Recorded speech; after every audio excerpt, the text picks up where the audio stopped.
Good afternoon. நம்ம channel இது வரைக்கும் சப்ஸ்கிரைப் பண்ணாதவங்க சப்ஸ்கிரைப் பண்ணிட்டு பாருங்கள், ஷேர் பண்ணுங்கள், கமெண்ட் பண்ணுங்கள்.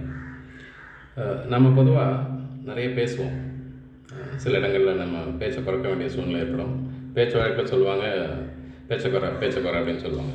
ஏன் அது மாதிரி சொல்கிறாங்க அப்படின்னாக்கா, சில நேரங்கள் நம்ம பேசாமல் இருக்கிறது நல்லது பண்ணும். ஸோ எந்த மாதிரி சுச்சுவேஷன்ஸில் நம்ம பேச்சை குறைக்கணும் இல்லை பேசாமல் இருக்கணும், அமைதி காக்கணும் அப்படிங்கிறது நம்ம ஒரு சில பாயிண்ட்ஸ் பார்க்கலாம். இப்போது that will be definitely useful to people. ஒரு விஷயத்தை நம்ம பேசும்போது மென்று முழுங்குற மாதிரியான ஒரு சப்ஜெக்ட் இருந்தால் அதை பேசக்கூடாது. கோபத்தின் உச்சியில் இருந்தோம் அப்படின்னாக்க அதை தவிர்க்கணும், அந்த பேச்சை தவிர்க்கணும். நம்ம வேர்ட்ஸ் மற்றவங்கள மனசை புண்படுத்துகிற மாதிரி இருந்தால் அந்த சப்ஜெக்டை நம்ம பேசக்கூடாது. நம்ம நட்பை ஒரு பேச்சு முறிக்கிற மாதிரி இருந்தால் அந்த பேச்சை தவிர்க்கணும்.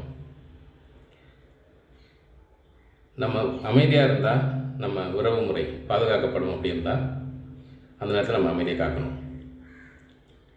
ஒரு விஷயத்தை பற்றி முழு விஷயங்கள் தெரியாமல் இருக்கும்போது அது பேசாமல் இருக்கிறது நல்லது.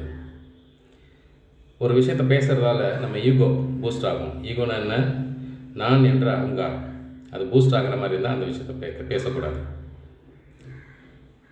இன்னொருத்தரோட நம்பிக்கையை தகர்க்கிற மாதிரி இருந்தால் அந்த விஷயத்தை நம்ம பேசக்கூடாது. ஒரு டாபிக் பற்றி நம்ம உறுதியாக இல்லாமல் இருக்கும்போது அந்த நேரத்தில் நம்ம பேசக்கூடாது. ஒருத்தர் தன் பிரச்சனைகளை பற்றி பேசும்போது அந்த நேரத்தில் அமைதி காக்கணும். அவரை இழந்து பேசக்கூடாது, அலோவ் பண்ணணும். அவர் என்ன பேசுகிறாருன்னு கேட்கணும். ஸோ இந்த மாதிரி விஷயங்கள் நம்ம ஃபாலோ பண்ணுறதால ஹெல்த்தி ரிலேஷன்ஷிப் இருக்கும் எல்லாருக்கும். Good day.